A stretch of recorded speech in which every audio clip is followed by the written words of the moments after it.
So we know Miriam. I just want to introduce Miriam again. Miriam Berenbaum has been with us for many, many years. And Miriam is an artist. She's a writer. She's plays the drums par excellence. As a matter of fact, when I sang at the B'nai B'rith house, Miriam came and sang, and she has excellent ear for harmony. I love singing with Miriam. And Jerry, Dr. Jerry, fixes the teeth of the world. And Terry, you want to give us a little bit of your background? It's I don't know. I worked it when I came from France in 1951. So then I went to school. I went to school here. I went to Guy Drummond a little bit, and then I went to Guy Drummond. Oh, you did? Okay. So in 51, I was at Guy Drummond, and I flunked grade 4 because I didn't know one word of English.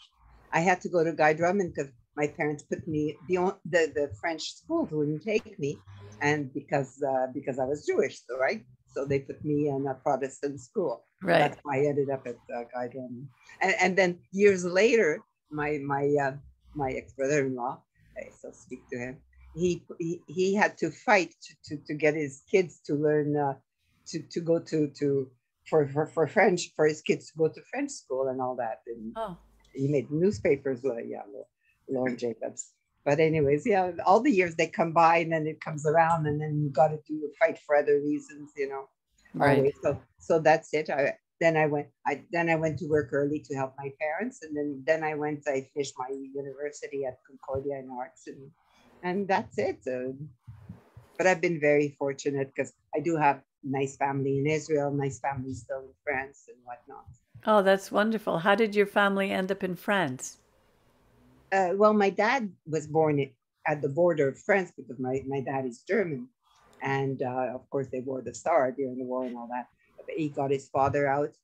We did lose a bit of family in Germany, yes. And my father married my mother 3 months before the war. And that's why my dad came from Germany to France. And my mom was born in France, but her parents were all from Poland. Okay. And so yeah, I've got the whole world into our genes because I had an Italian aunt, and I've got from all over the place. How many languages do you speak? Oh, only French and English. I did learn Spanish a bit. I understand a bit of German, Yiddish, and okay. Yeah, when I was in Israel, actually. But you know what? When you smile at people, they do whatever you want, because I have traveled a bit, and you get things done, and people understand you, whether it's Portugal and whatever. Exactly. Exactly. A smile goes a long way. I tell Mary when we go for a lot of walks, and I'm always smiling. It's almost like natural in me. And all of a sudden I see people and they smile. Yes.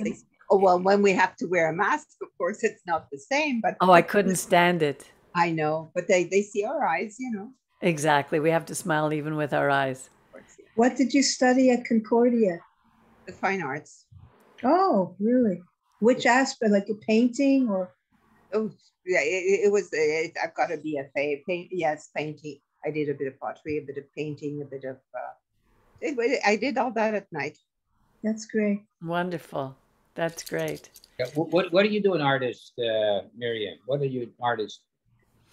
Well, I do drawings, and I use mostly watercolor pencils, which are great because I can take them with me, and I don't know if you've ever seen them. They're wonderful. A little bit of moisture, I just go like this. I can be on a picnic table somewhere. Yeah. And it looks like watercolor. It's wonderful. So I love those. Are you going to hit the drums for us for 2 minutes at the end of the program? Is it a one bongo or a double bongo, or you play all? No, I right now I have a little. I have two. I have a dumbek, and I have a little drum, a small drum. So you're going to entertain us with a minute. And I hope so. Yeah. She used to go to the mountain with all the guys there, Yeah. I'd like there's girls there too. Yeah. I'd like to hear a bongo one. I also have a bongo somewhere. Oh yeah. Yeah, and Jerry, you, me, and Peggy should go to the tam tam. The tam tam. Tam tam on the mountain. Bring your little drum. Years. One of my courses was for music. I learned to play the piano. My mother could play the piano by ear. My mother was beautiful. My mother knows, and she sings on key and all that. I can't. My mother had a beautiful, beautiful voice. Wow. And so, but what happened was at my house before I got married, that's how I got to meet Iris and Bernie Lieberman. They came to, because at my house, I had this fellow, like, he said he wanted, it was funny because one of my, like the extra courses you do at Concordia. So one of them was a trip in music to England. And so as a teacher, you kind of have to catch the attention of your students. I never really got to teach much, but I did teach a little bit just as a substitute. And so what I was able to, I played up north, I played I got bucket or whatever. I sang opera. Don't ask me what I did. It was all part of how to teach. Yeah. So is your accent Parisienne? Could you say something in French or international Parisienne? Oh no, I'm from the south. I'm from Toulouse. I'm near Toulouse, but yes, we did live in Paris too. You're near the south of France? Yes, I still have family in the south. How far is Toulouse from Marseille? Because Marseille is a very different accent. Oh yes, I know. My cousins, I should be singing when I speak French. Like they have a very singing, but I speak quiet French. Yeah, it's international. Yeah, I'd like you to say something. But Toulouse is supposed to be one of the best Frenches in France. It's beautiful. C'est magnifique, Toulouse. C'est super.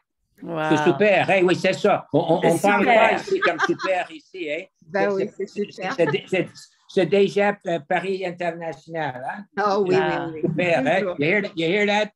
So, Terry, if you ever want to speak with someone in French a little bit, I could use some help. Okay. With pleasure. That's wonderful. Honestly, that would be really good. When I was married, we had an apartment. The family had an apartment in Nice, and every summer we would spend a month in Nice. It was absolutely beautiful. I didn't like the beaches. Oh, well, because I know the rocks are terrible there. They're terrible. Yeah, but they had a pool, and they had even on the premises, they had a tennis court. It was beautiful. So, I just want one quick one. They said that the kings used to go to Toulouse for their recreation or something, right? Oh, yes. Okay, anyhow. Okay, no, that's enough. I stopped. We'll do a little tour one day of Toulouse. Oh, you know what? For me, France is so beautiful. I adore it. I don't know the north and I don't know all of France, but I traveled from Paris down to Toulouse by train, by car, and it was great. It's so super. That's wonderful. So Terry, what the thing that we do that I have decided to do is because one of the things that I noticed when I started reading the Torah in my own language, I can read the Hebrew enough to understand some of the words, but not enough to speak. But when I started reading the Torah, I saw, oh my goodness, look what it says. I didn't realize it says that. Because we grow up hearing what people say about it. And we have many different opinions about the Bible. You have it from different Jewish sects. Right. You have it from different Christian sects. And even Islamic sects, you'll have opinions about the Bible. But when we start to read it ourselves is when we start to see what God is trying to tell us. We have to understand that the Bible is not chronological. The stories are pictures for us. My rabbi used to say that the story was like a tapestry. And the further back you get from a tapestry, the clearer it becomes. If you get too close and try to examine each little speck, you lose the big picture. So he would teach us the Torah in a way that we could see the greater picture for the purpose of us to know how to live, how to apply the Torah to our lives. Because there's no use in amassing knowledge. You have people with their heads are so big with knowledge, but they don't apply anything to their lives. So this is that's been my heart's desire to continue. He passed away 2 years ago, almost in September. It'll be 2 years, and I was his administrator, his executive assistant. He used to say I was his best student. Okay. So I've continued the congregation. We chose a board. We have regular teachings, and so I decided to continue his studies on Wednesday night. But I am not a scholar, so I've learned a lot from him. But that's why I'm very open to what other people's opinions are, because God speaks through us. He shows each of us different things that we may not have seen. And we always learn. It's never too late to learn. And one thing about the Torah is that it's called the living word of God.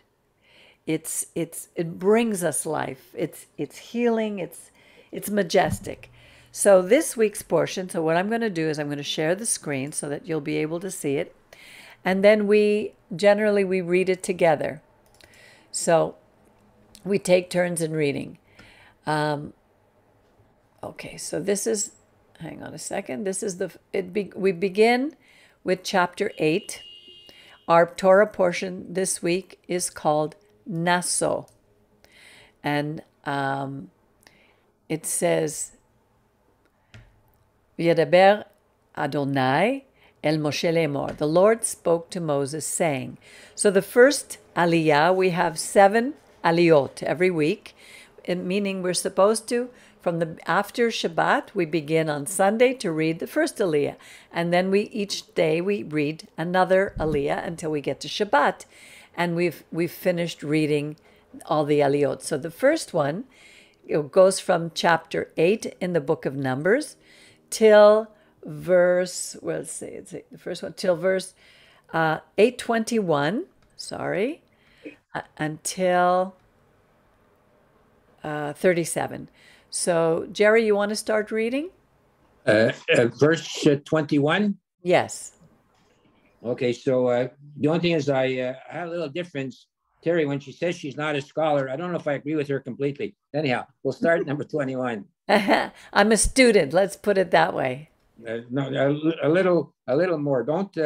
You're allowed to say what you are, and if you're a scholar, it's not too much pride to say what you are. Okay. Well, the difference between a scholar and a layman, because really I'm a layman. I didn't go to rabbinic college. I didn't go to any theological seminary to learn. I learned under the rabbi. To me, it's always the best way. My whole life has been like that.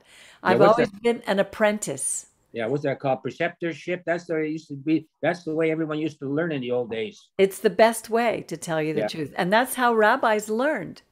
They didn't go to a college. They learned under their rabbis. And you'll see that even today. So I think this is where we begin. Let me just be sure. Because I want to go to, on my phone, it may look a little different. No, this is right. The Lord spoke to Moses saying, where is it? 20, that's number 20 is this, but you wanted 21. Something. Oh, you know why? Because it's a different Format. Yeah. So 21. Okay. You said after that, 21, the Levites. This is wrong. Oh, here it says. The Lord spoke to Moses. 23. The age of 23. Take a census of Gershon. Let me look here. Sorry, excuse me. I just want to look here. Here's Numbers 8, 21. The Lord take a census of the sons of Gershon. Why isn't it showing me this? This is crazy. Numbers 8, 21. It looks different here. Because here, 8:21, and the Levites purified themselves.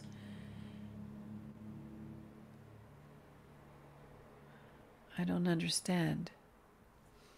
The Lord spoke to Moses, take a census of the sons of Gershon. So where is that? You want to go out? Who's that, your dog, your cat? A cat. Uh-huh.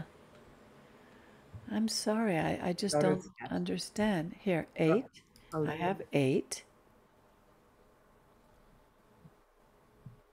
Vayedaber Adonai el Moshe lemor. Zot. No, it's supposed to say Naso.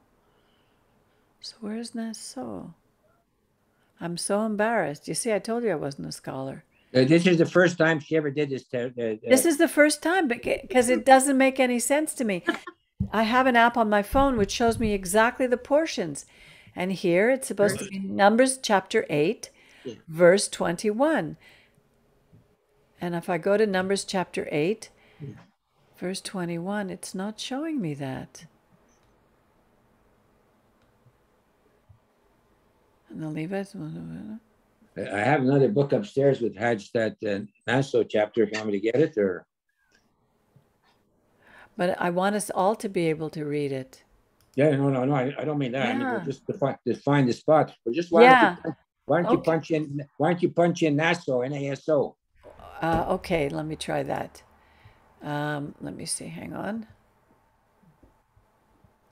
Go away here. Under search. No, wait a minute. How do I find it under the Parsha Naso. Parashat?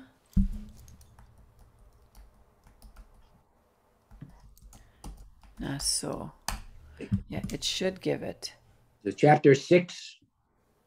Numbers. It says chapter 5, but it isn't. But let me hang on a second. Let's go there. I lost you. Let me share the screen again. Safari results. Okay.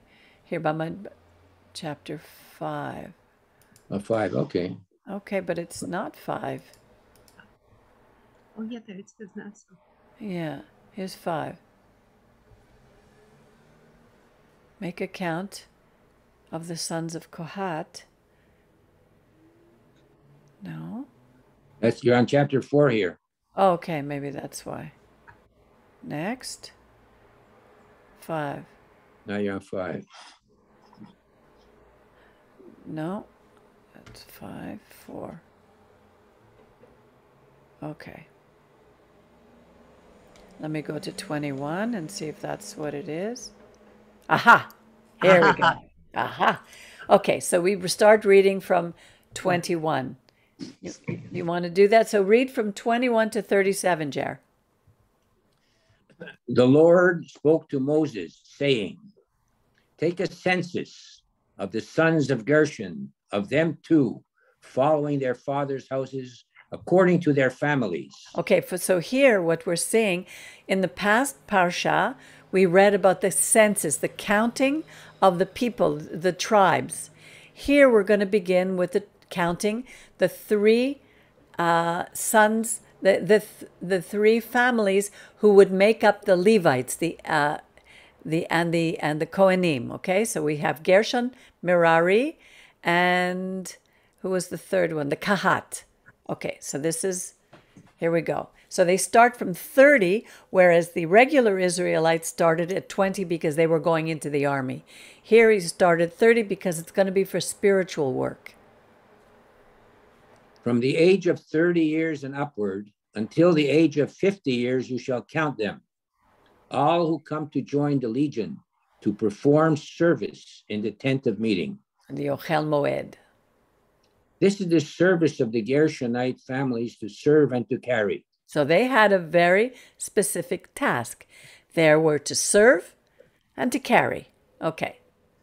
And here's what they're going to carry. They shall carry the curtains of the Mishkan and the tent of meeting, its coverings, and the tachash skin covering overlaid upon it, and the screen for the entrance to the tent of meeting. The hangings of the courtyard, the screen at the entrance of the gate of the courtyard, which is around the Mishkan and the altar, their ropes, all the work involved, and everything that is made for them, and thus shall they serve.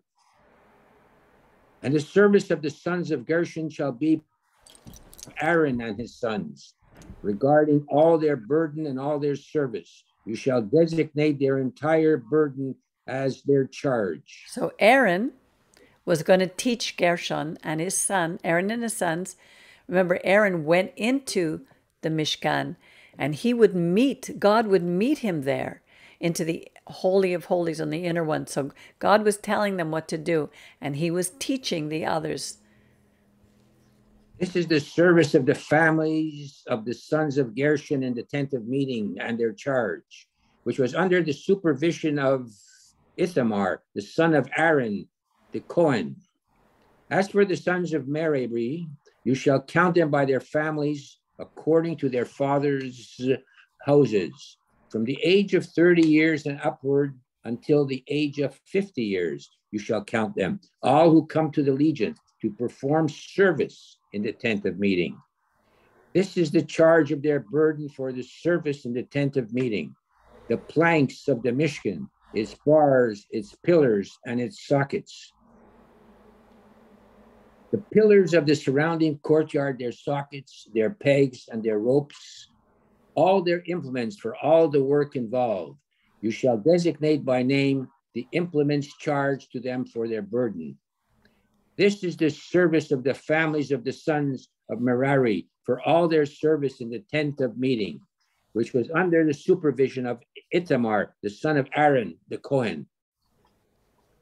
Moses, Aaron, and the chieftains of the congregation counted the sons of Kohathites according to their families and their fathers' houses, from the age of 30 years and upward until the age of 50 years, all who come to the legion for service in the tent of meeting. Their tally, according to their families, 2,750. These are the numbers of the Kohathite families, all who served in the tent of meeting, who were counted by Moses and Aaron as described by the Lord to Moses. As directed by the Lord to Moses. But when you think about it, you think of all these, the details of what they had to do. I mean, we think of the children of Israel traveling throughout the desert. They always had to take this down, and each group had to be responsible for certain things. Like if you see a building go up, certain people are in charge of the bricks, certain people are in charge of the wood beams, certain people are in charge of putting down floors. Everybody had a position, and they couldn't just jump from one group to another because they were trained in their own area, and they needed to stay faithful and loyal to that area. Terry, would you like to read? Sure, I don't mind. Okay, so the next grouping would be from 38. This is the second Aliyah, from 38 to 49. So the tally of the sons of Gershon, according to their families and their fathers' houses, from the age of 30 years and upward until age of 50 years, all who came to the legion for service in the tent of meeting. Their total, according to their families and their fathers' houses, 2,630. These are the numbers of the families of the sons of Gershon, all who served in the tent of meeting, whom Moses and Aaron counted as directed by the Lord. The tally of the families of the sons of Merari, according to their families and their fathers' houses, from the age of 30 years and upward until the age of 50 years, all who come to the legion for work in the tent of meeting. Their tally, according to their families, 3,200. These are the numbers of the families and the sons of Merari, whom Moses and Aaron counted as directed by the Lord to Moses. All the numbers whom by Moses, Aaron, and the chieftains of Israel counted the Levites according to their families and their fathers' houses, from the age of 30 years and upward until the age of 50 years, who are fit to perform the service for the service and the work of carrying in the tent of the meeting. Their tally, 8,580. And 49, as directed by the Lord, they were appointed by Moses, each man to his service and his burden. They were counted as the Lord had commanded Moses. So again, you see this group, they only worked at these jobs from 30 years to 50 years. That's not a long time. But the thing is, it was hard work. If we say that we're not supposed to work on Shabbat. But if you look at the work at the time when they were in the desert and even the time when they were in the temple, it was such hard work because they had to slaughter the animals. They had to cut them up. They had to cook them on the barbecue. And they fed the people. They worked. The fire did not go out the entire time. The Ner Tamid was never allowed to go out. They always had to keep it alive. And these men, they had to be fit to perform the service for the service, the work of carrying.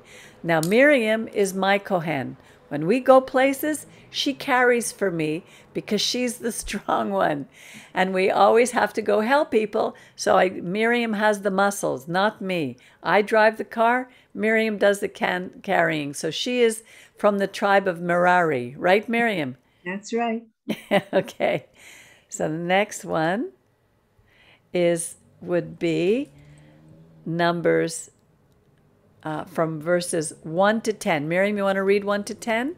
Well, I'll read until my... Yeah, it's just 1 to 10. You'll be able to do it. Yeah, I know. I don't like to... Okay, never mind. The Lord spoke to Moses, saying, command the children of Israel to banish from the camp all those afflicted with ta'ara, or with a male discharge, and all those unclean to contact with the dead. So tzara'at is sometimes translated as leprosy, but it's not leprosy. It's not what we know today as Hansen's disease. It was a disease that we understand today from the different scriptures that came from Lashon Hara. It was a skin disease. When Moses didn't believe God at the beginning, when God was going to send him to Egypt, and God said, how are they going to know who I am and who sent me? He was afraid. So God said to him, put your hand inside your cloak. You can read that in the book of Exodus. And it came out white with sa'arat. And then he said, put it back inside. And he did, and it came out completely healed. He was showing Moses that God is in charge of everything and that we need to learn how to trust him. So here it says, banish from the camp. It means put them in quarantine. All those who are afflicted with this skin disease, tza'arat, with a male discharge, all those unclean through contact with the dead. Okay, Miriam? Yeah, both male and female you shall banish. You shall send them outside the camp, and they shall not defile their camps in which I dwell among them. So the way I see this, and I don't know, I haven't read any opinions by the rabbis, but those who were sick, who were leaking from their bodies, those who were contaminated by touching the dead, we don't know how that happened or what, they had to be put in quarantine. Outside the camp, generally with Ta'arat, it was a 7-day period, and then the Kohen would examine them to see if they were clean. If they were not, they had to continue.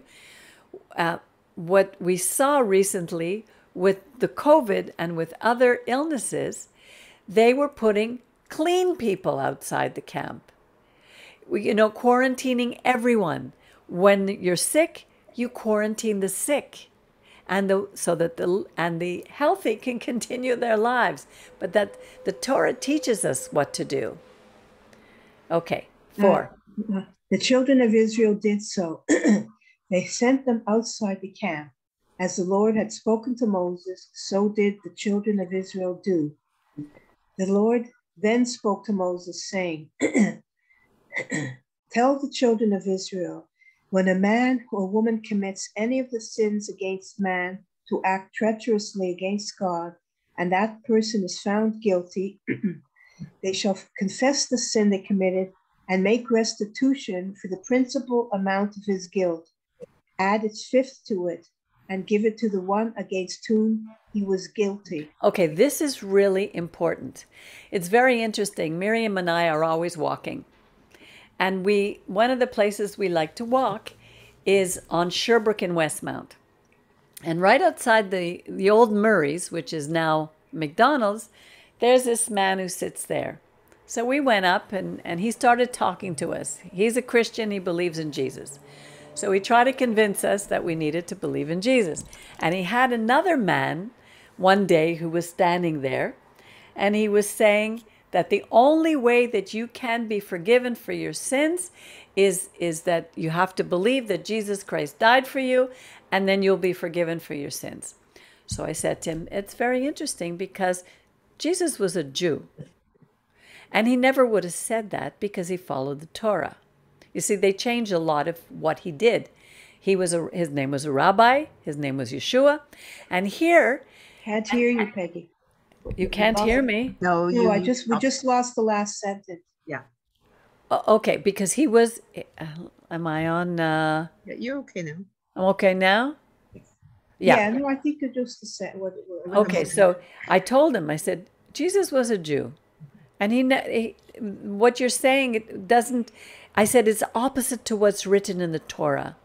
And he said, well, where is that written? And I didn't remember. And here, today, it says, tell the children of Israel, when a man or a woman commits any sin against another person, acting treacherously against God, because God gave us the 10 Commandments, so we know how to behave, and that person is found guilty, they shall confess the sin they committed. It means they have to admit that they did wrong. They have to make restitution. They have to make it right for the principal amount of the guilt and add a fifth to it. In other words, let's say you stole $100. You had to admit it. You had to not only give back the 100, but you had to add a fifth to it.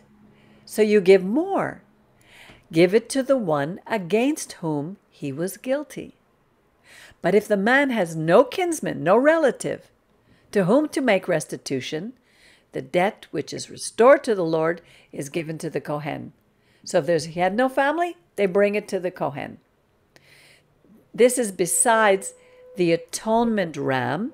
Now, in kaper is always translated as atonement, but really what it means is, it says here, ha kippurim. It's like Yom Kippur. It's not a day of atonement. It's the day of covering. Like, you put a kippah on. It's a covering. The chuppah is a covering. It shows us that God is covering us. The atonement ram, which is the covering, the offering through which expiation is made for him. So when we had the Mishkan, when we had the temple, the person who was guilty would bring an animal to be offered to God as an acknowledgement that he was admitting his sin, admitting his fault. He would bring the best of the animals, and the Kohen would offer it, and all the people would eat. It was like a way of humbling himself.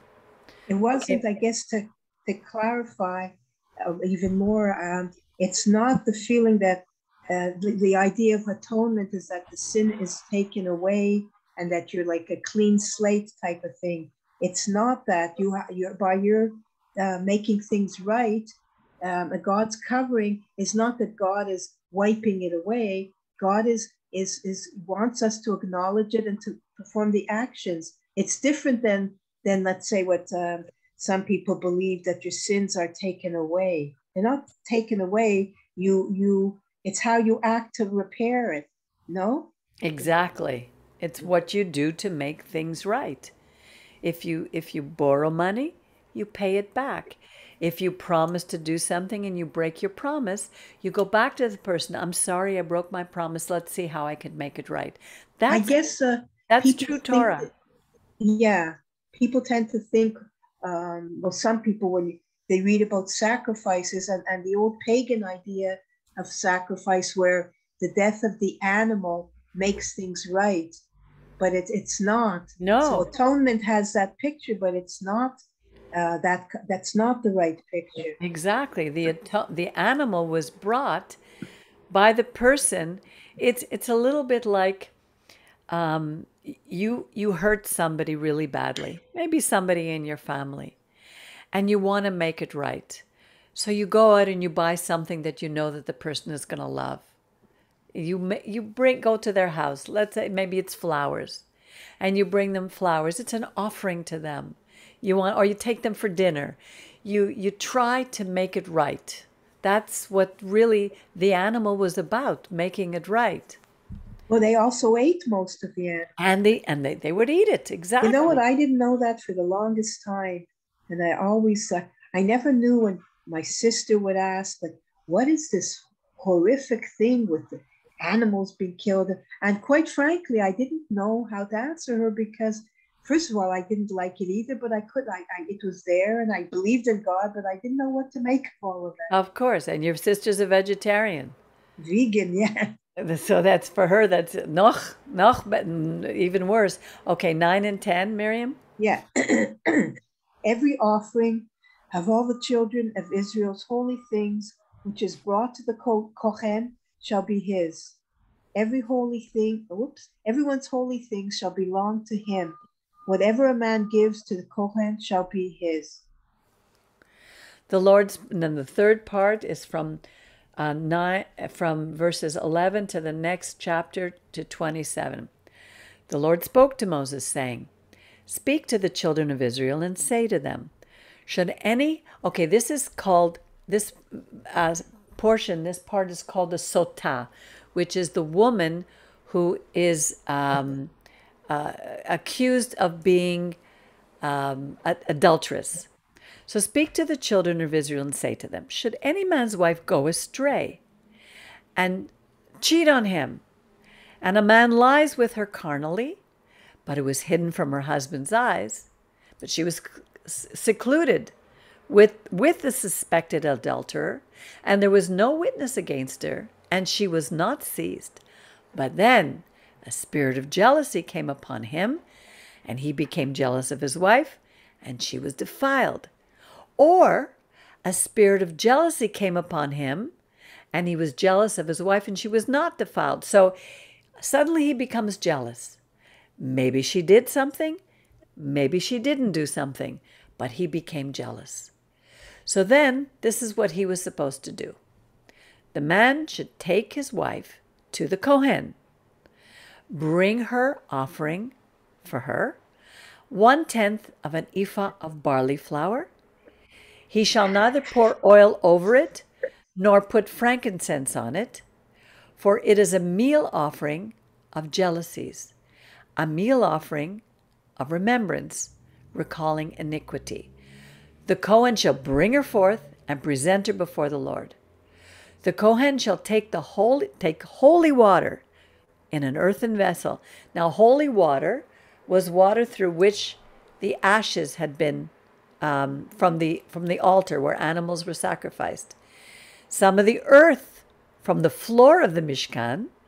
The Kohen should take it, put it into the water. Then the Kohen shall stand the woman up before the Lord and expose the hair on her head. He shall place onto her hands the meal offering, which is a meal offering for jealousy, while the bitter curse-bearing waters are in the Kohen's hands. Now, this is a whole ritual that was made up for the sake of the husband. Now, when we read things like this, we need to remember that we're living at a time where people were very, it's not like today, very naive. They had left Egypt. They were slaves.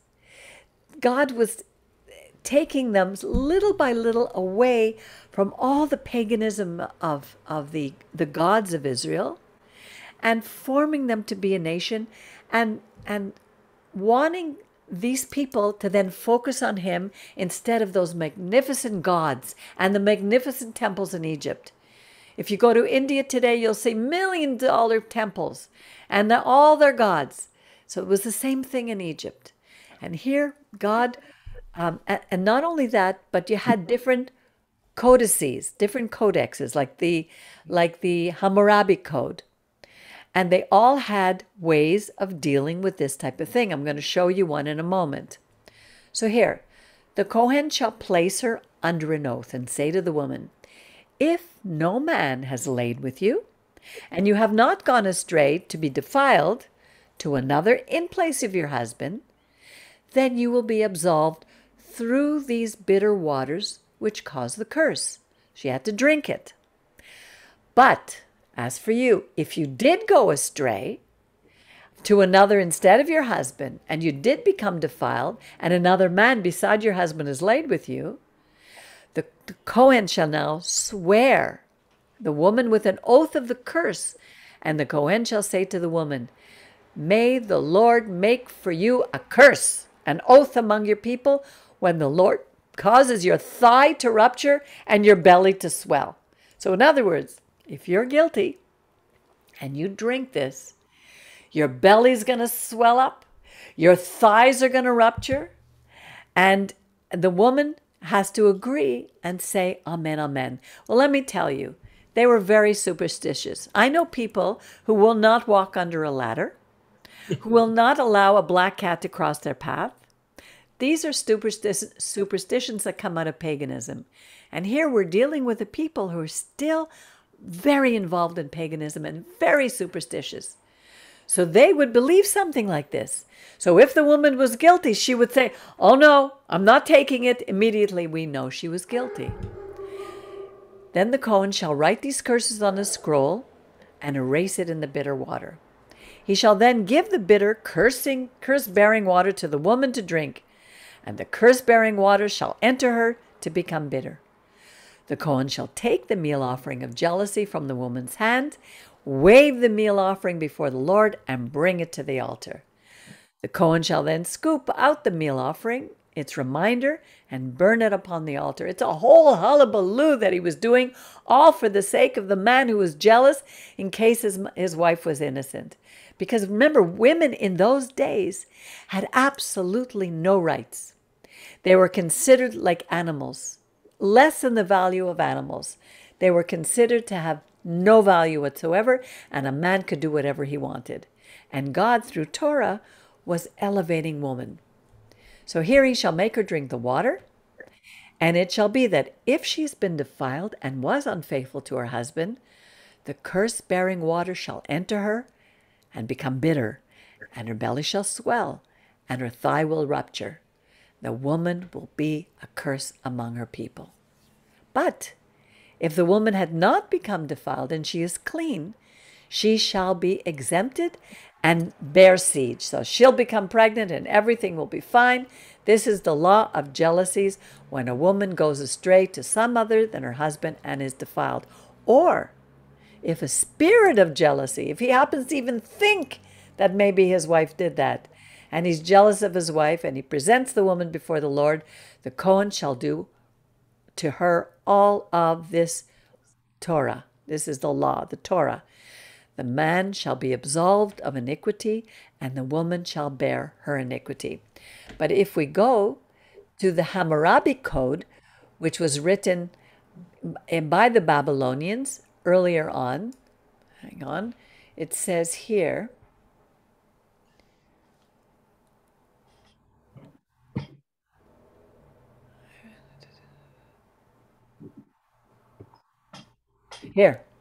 if a man takes a woman to wife, but has no intercourse with her, and does not drop a marriage contract, this woman is no wife for him. If a man's wife is surprised in flagrante delicto, having sex with another man, both shall be tied together and thrown into the water. In other words, they'll be drowned. But if the husband wishes to pardon his wife, then the king may also pardon the man. But otherwise, the king has no power to free them. So we see there were already different codices at that time, but the Torah wanted to change some of those. It was more just.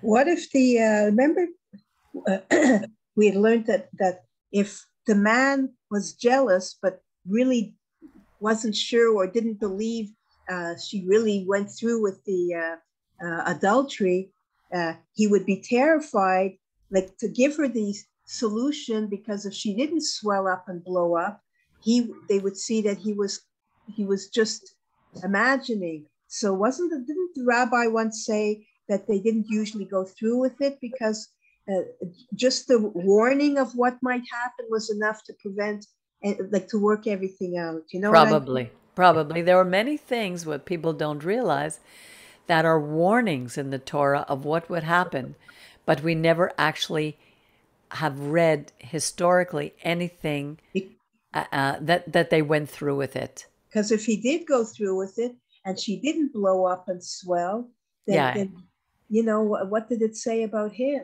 That's right. I imagine they didn't really do this very often. Probably not. Okay, so the next verse here, we continue from till 10 verse 27. No, not. Okay, till 27. So this is the fourth Aliyah. The Lord spoke to Moses, saying, "Speak to the children of Israel, and you shall say to them, a man or a woman who sets himself apart by making a Nazirite vow to abstain for the sake of the Lord, he shall abstain from new wine and aged wine.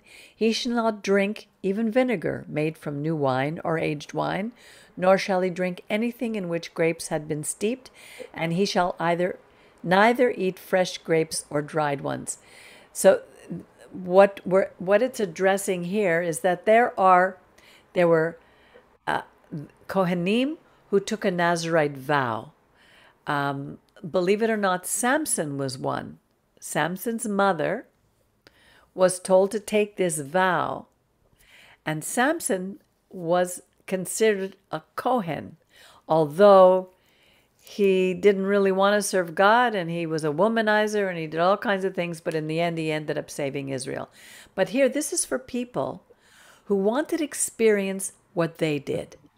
Let's say you wanted, Jerry, that you want to know what it's like to be a rabbi, and you go into the synagogue, let's say for a period of a month, and you study under a rabbi, and so you experience everything that they do. And here it's the same thing for the children of Israel. If they wanted to become a Nazirite, they could do it for a specific period of time, for the entire duration of his abstinence. He shall not eat any product from the grapevine, no grapes, from seed to skin.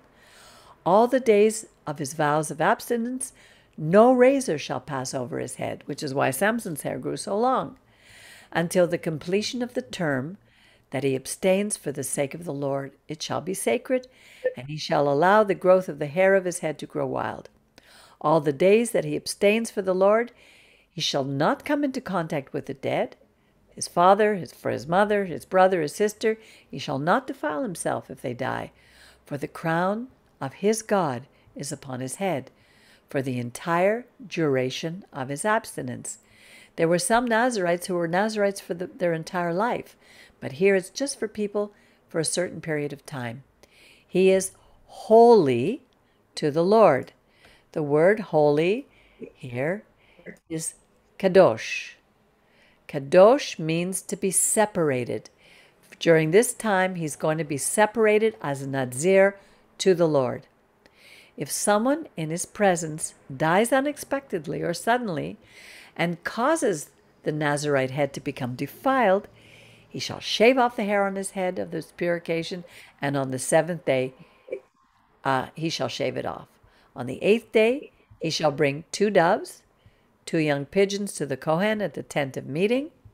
The Kohen shall prepare one for a sin offering and one for a burnt offering, and make a covering on his behalf for sinning by coming into contact with the dead. And he shall sanctify his head on that day. He shall consecrate to the Lord the period of his abstinence and bring a lamb in its first year as a guilt offering. Usually the animals that were brought were a young lamb in a first year that had no blemish. The previous day shall be cancelled because his Nazariteship has been defiled. So if Jerry goes in and wants to study under a rabbi, and then he goes out for dinner and he decides to have a couple of shrimp, they're going to throw him out of the shul. So this is like the Nazarite. This is the Torah for the Nazarite. On the day his period of Nazariteship is completed, he shall present himself at the entrance of the tent of meeting. Okay, so now let's go to the next. Now we break off into, he shall bring his offering to the Lord. I know, this is continues. Okay, so this is basically a continuation of the laws of the Nazarite. The next verses, and then we come, here, this is the law of the Nazarite who makes a vow. His offering to the Lord for his Nazariteship is in addition to what is within his means. According to the vow he vows, so shall he do in addition. Now, this is where we read the beautiful blessing that was given to Aaron for him to bless the children. Remember, Yivarechacha, Adonai, V'yismarecha. Remember it, Jerry? You want to say it? Here. Yivarechacha. Yivarechacha Adonai v'yishmarecha. Yoer Adonai panav elecha v'yichoneko. Yisor Adonai panav elecha v'yosem lecho shalom. V'samu et shemi et bnei Yisrael v'ani avorachem. Amen. So this is what's called in poetry, they repeat the same idea over and over in different ways so that you get the idea what God is telling us. So may the Lord bless you and watch over you. May he cause his face to shine toward you and favor you. May he raise his face toward you and grant you his shalom. They shall bestow my name upon the children of Israel so that I will bless them. So here, Aaron, this is a blessing that was given to the house of Aaron. How long have we been saying this blessing? At least 3,500 years. And it's showing us, when we have Jewish people who say that they don't believe in God, they're not Jews. Because even the word Jew comes from Yehuda, Yehudim, which means a praiser of God. Without the Creator, who are we? We're just like any other people. But here, this is saying you don't have to worry because the Lord is blessing you and he will always watch over you. He will shine his face on you so that you can shine your face to others. And he will give you a sense of shalom. Shalom, the word peace, it pales in comparison to the word shalom. Shalom, the root of shalom, you get other words like shalema, when you wish someone a refuah shalema, a complete healing. It's a picture of, we can't imagine it on this planet, except maybe Miriam, because Miriam lives her life in total shalom. But the rest of us, we struggle. Is that a sarcasm? Only a little bit. The rest of us, we struggle. So this is one of the most beautiful prayers that we have in the scriptures. So then now could you read that last line? I want to hear a pronunciation of the last word, Bestow. Where? The next line, Bestow. I want to hear the pronunciation of the last word, Bestow et shemi. But you're right, Bestow. Yeah, but I want to hear the last word pronounced well, please. Here, avarechem, avarech. Ashkenazi or varachem. Avarachem. There's two dots side by it's a chem. That's an A. Yeah. And the Sephardic avarachem. Yeah. Avarachem, yes. Beautiful. And if we take the time to really look at our lives, we could see how we are the children of Israel, and he does bless us. He watches over us, and we have so much to give thanks for. So now the next verses here, we read from 1 to 41. Okay, Jer? And it was that on the day that Moses finished erecting the Mishkan, he anointed it, sacrificed it, and No, all its sanctified vessels. it. Sanctified it. Sanctified. Well, I'm reading different words tonight. Sanctified it and all its vessels. And the altar and all its vessels, and he anointed them and sanctified them. Okay, hold on 1 second, because I want you to look at this word. So here we are, the Mishkan, which is the tent of meeting in the desert, is finished being erected. He anointed it. The word here, mishchan,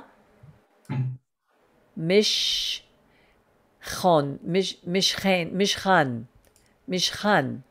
No, that's the Mishkan. Yam. Can you say that word? Yam Mashiach. It's like that. This is where we get the word. Yeah, this is where we get the word Mashiach. It's anointing. This man that we met again, who tried to convince us that Jesus Christ is the Messiah, what he said, and I said to him, there were many things, many people in the Torah who were anointed. And here, the Mishkan was anointed. So it wasn't even a person. It's a tent of meeting anointed. Okay, next. The chieftains of Israel, the heads of their fathers' houses, presented their offerings. They were the leaders of the tribes. They were the ones who were present during the counting. They brought their offering before the Lord, 6 covered wagons and 12 oxen, a wagon for each 2 chieftains, and an ox for each one. They presented them in front of the Mishkan. The Lord spoke to Moses, saying, "Take it from them, and let them be used in the service of the tent of meeting. You shall give them to the Levites in according with each man's work." So Moses took the wagons and the cattle and gave them to the Levites. He gave 2 wagons and 4 oxen to the sons of Gershon, according to their work. He gave 4 wagons and 8 oxen to the sons of Merari, according to their work, under the direction of Ithamar, the son of Aaron, the priest. But to the sons of Kohath he did not give, for incumbent upon them was the work involving the holy objects, which they were to carry on their shoulders. The chieftains brought offerings for the dedication of the altar on the day it was anointed. The chieftains presented their offerings in front of the altar. The Lord said to Moses, one chieftain each day shall present his offering for the dedication of the altar. Okay, just hold a second. So we see here that the people right from the beginning were taught to give. We are the biggest givers in the world, the Jewish people. And here they were given wagons and cattle, and they gave them to the Levites because they would have to carry all the things that each group was supposed to carry. And one of the things that would be carried was the Ark of the Covenant. Now, remember, the Ark of the Covenant later on fell into the hands of the Gentiles. It stayed in a village where the Gentiles were. Nobody was allowed to touch the wagon. Remember, the King David finally was going to move the ark back to Jerusalem. And they were bringing the wagon from, what was the name? I'll have to go back and remember. And one of his friends, as the wagon was almost looked like it was going to tip over, he went and he put his hand to steady the wagon. And what happened to him? His name was Uzziah. He died. Because he was not, if you read the Torah, nobody was allowed to do what somebody else was supposed to do. Each one had their own jobs. But again, it's a picture that each of us has a purpose. Each of us has been given a very special personality, a very special sense of value to God, and we're each given a role.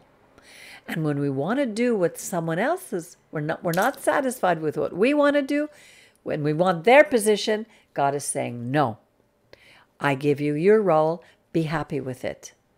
Okay, so now, where were we? Here, the chieftains. No. The one who brought this offering on the first day was Nashon, the son of Aminadab of the tribe of Judah. And his offering was 1 silver bowl weighing 130 shekels, 1 silver sprinkling basin weighing 70 shekels, according to the holy shekel, both filled with fine flour mixed with olive oil for a meal offering.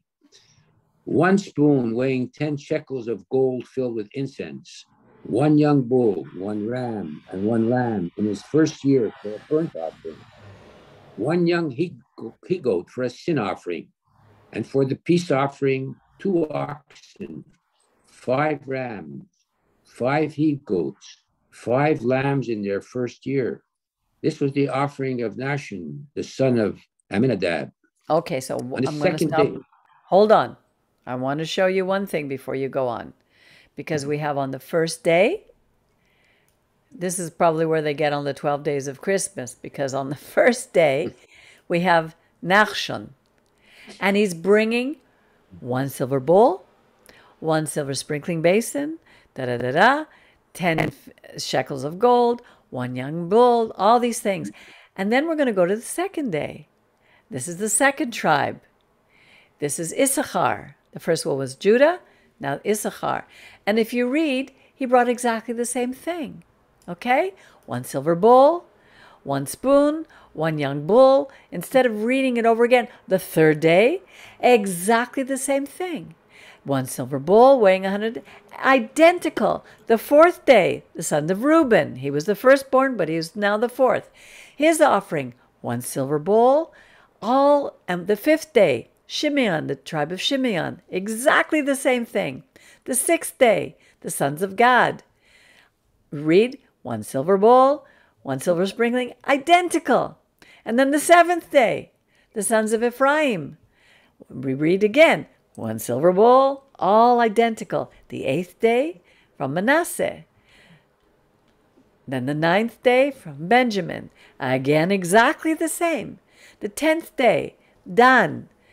Reading exactly the same. The 11th day, 1 silver bowl, all again. The 12th day, the chieftain of the sons of Naphtali. So what God is showing us, it's taking, why would he repeat it? Why wouldn't he just say, what do you think? That he wouldn't just say, well, this guy brought the same thing, and this guy brought the same thing. Why do you think he repeated it 12 times? Maybe to stress that the importance of each tribe and each individual. It's like saying, if you just put it all together, it doesn't emphasize as much our worth, no? Something along those lines. Everybody is important. Exactly. We are all equal in value to God. God does not think like humans. God looks on the heart. He counts us each as something special.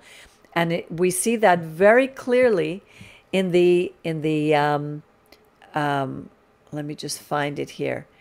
Hold on a second. Do you remember when Nathan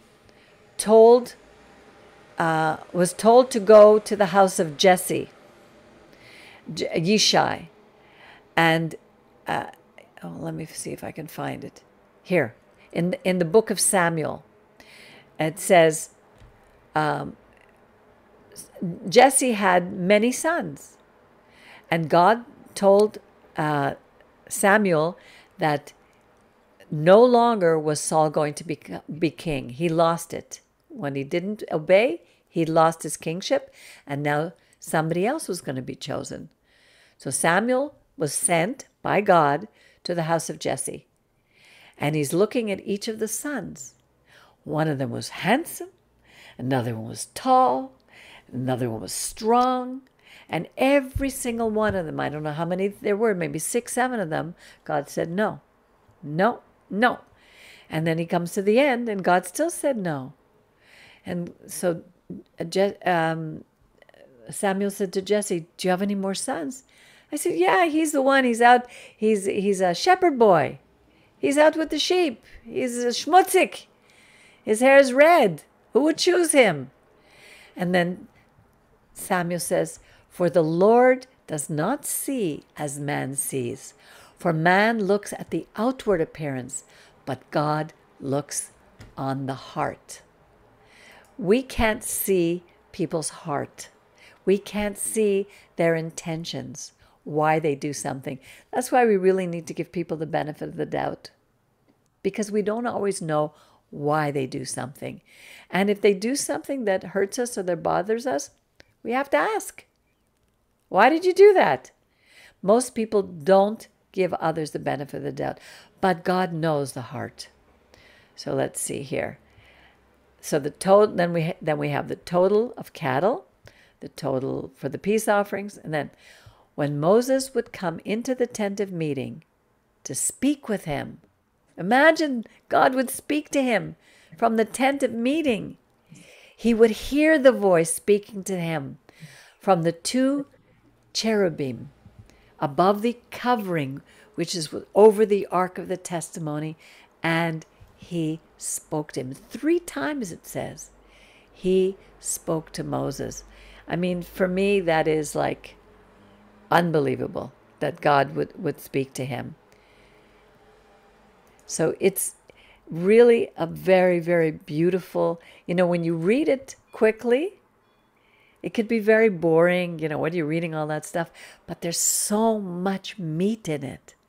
And it teaches us so much about our value, that each of us has a very special value that we should never, my rabbi always used to say, do not compare yourself with anyone else. And that is so difficult. I have struggled with that my entire life. When I sing with Yannette, and she has this magnificent voice, and I sit back and say, oh my God, my voice can't compare to hers. And I just have to remember what he said. If God wanted me to have that voice, he would have given it to me. He gave me what I have. And my rabbi would always say, if you're going to compare yourself with yourself. Are you better today than you were yesterday? And that's all that we can do.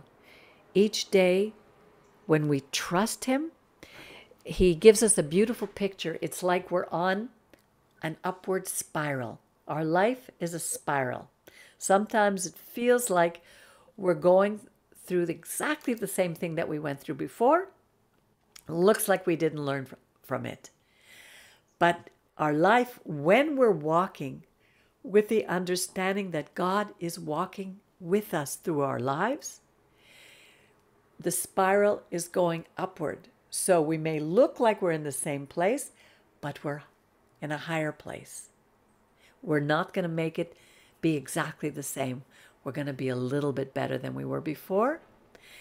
And it's like you take 2 steps forward, 1 step back. 2 steps forward, only 1 step back. So we're always getting higher and higher, closer to our last day, when the door of this world is close to us and our essence leaves and is with the eternal forever, because our essence is eternal. But when you're not walking with God, then we are on what's called a downward spiral, which is why you see so many people today the world is very chaotic right now. Without God, there's no order. When we understand that God gave order and wants us to live in his order, he gave us rules and regulations not to punish us, but to give us boundaries on how to behave and how to treat our neighbor, love our neighbor as ourselves. So the Torah is really such a beautiful, beautiful book. When we read it not as a religious book where you're going to be judged if you do this, or you're going to be punished if you do this. God doesn't punish us. We punish ourselves by not being obedient to him, by not listening.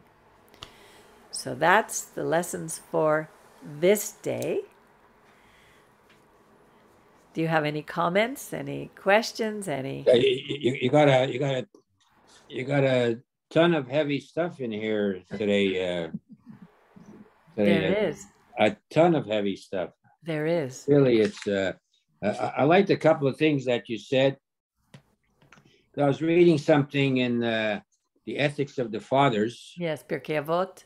Yeah, and it says, "Do not judge." We have that, our Lord.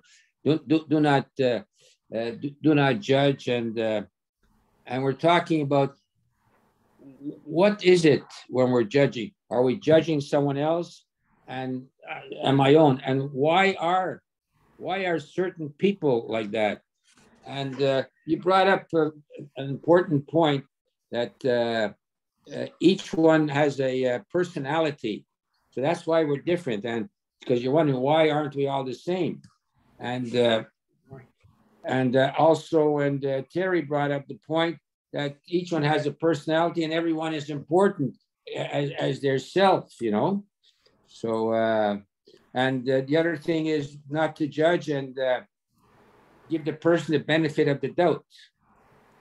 Unless you're a judge, then you have to be suspicious as going in. But impartial. Yeah. We're supposed to be impartial judges. Listen to both sides and then always understand there are two sides and then there's the truth. So, very often when I'm feeling self-righteous, then it's easy to judge others. Oh, look what I'm doing. And they're not doing that.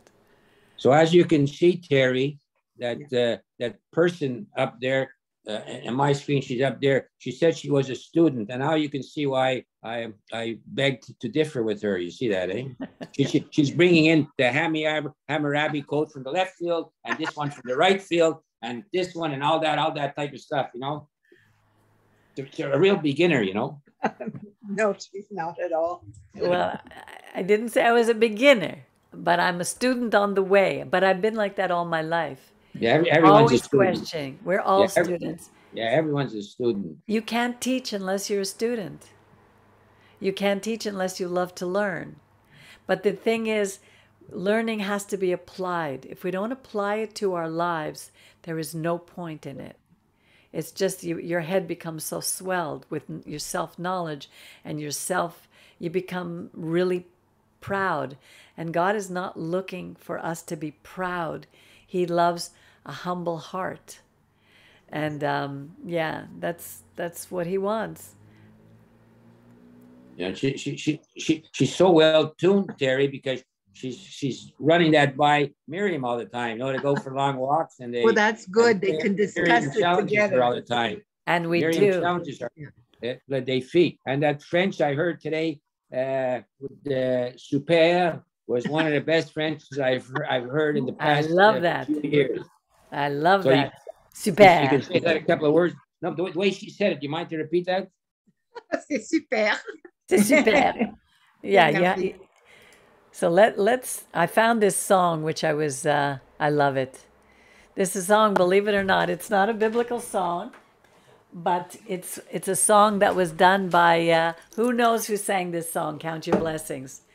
Who remembers who did it? Bing Crosby. Now, there's not one of us who can get through life without worrying. And one of the things a very famous rabbi said is, why worry? It won't add one day to your life. It'll only turn your hair gray. It is.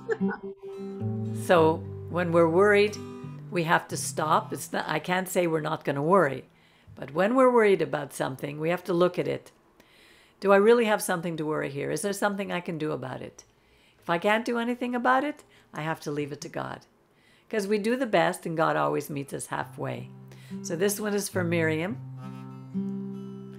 When I'm worried and I can't sleep. I count my blessings instead of sheep, and I fall asleep counting my blessings. When my bankroll is getting small, I think of when I had nothing at all, and I fall asleep counting my blessings. I think about a nursery and I picture curly heads, and one by one I count them as they slumber in their beds. So if you're worried and you can't sleep, just count your blessings instead of sheep, and you'll fall asleep counting your blessings.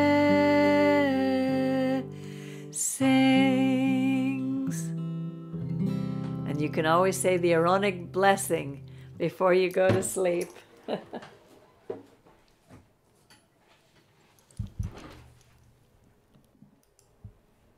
Oh, it's very pleasant, our discussions, and the fact that you bring knowledge into it, which is nice. Thank you.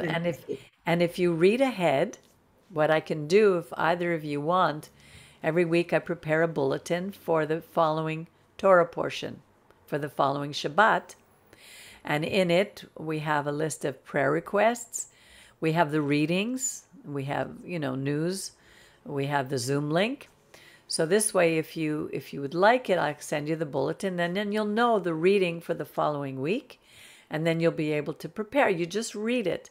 And once you read it, then things come to your mind, and then you have a little more to offer and more to add, because really we all have something to teach somebody else, right? Yes, Right. As Title would say, of course, right. So thank you all for being here. It was actually an absolute delight, Terry. It's a pleasure meeting you and having you part of our little verzameling here. You see, I thought this is it when we don't, as I can't do the painting that I do and whatnot. I figured only to watch TV, it's going to be so boring. I mean, how much can I watch my birds coming to fly or whatever? And so I'm glad that you said I could join you. That's all right. Well, It's great to see you. Great to yeah, meet you. it's a pleasure. And I'll send you the recording. So if there's anyone that you want to share it with, feel free to share it with them. And if they would like to join, they are also very welcome. Okay, that's very, very nice. This is it. You see, we used to go to these lectures by Rabbi Jacobson, but now I don't take myself there, or by Rabbi Zeitz there on Van Horn. I used to go. And then when, you always learn. And now I'm doing it with you, and it's fun. Exactly. And my maiden name is Jacobson. Okay. So you went from a Rabbi Jacobson to a Rebbitzin Jacobson. You see that? That's fine. But but he gave me when I did when I did the bat mitzvah, he said I had to research was Rembrandt Jewish. Boy, did I go through books and stuff and whatever. And so I wrote a little something about that. And was he? No, he was not. No. He just waited for them, and no, he cared for them and all that, but he wasn't Jewish at all. Yes, that's good. Yeah. There was something I was going to say, and I just forgot. Anyway, en tout cas, bonne soirée, bonsoir, bon bien. C'était très, très one gentil question. de votre part à tout le monde. Yes, Jerry. Merci. No, it's titled that from Fiddler on the Roof or Yentl? That's Fiddler on the Roof. It could have been Yentl, but I don't remember who said it, but I remember it was from Fiddler on the Roof. Of course, right. Bonsoir, Terry. Terry. Merci beaucoup. Bonsoir, Madame Myriam. Merci. Thank Bonsoir, you, Miss. Peggy. You're Thank very you. welcome. Good night, Bonsoir, Jerry. Jerry. Bonsoir, Au Terry. revoir. À la prochaine. See you next week, God willing. Ah oui.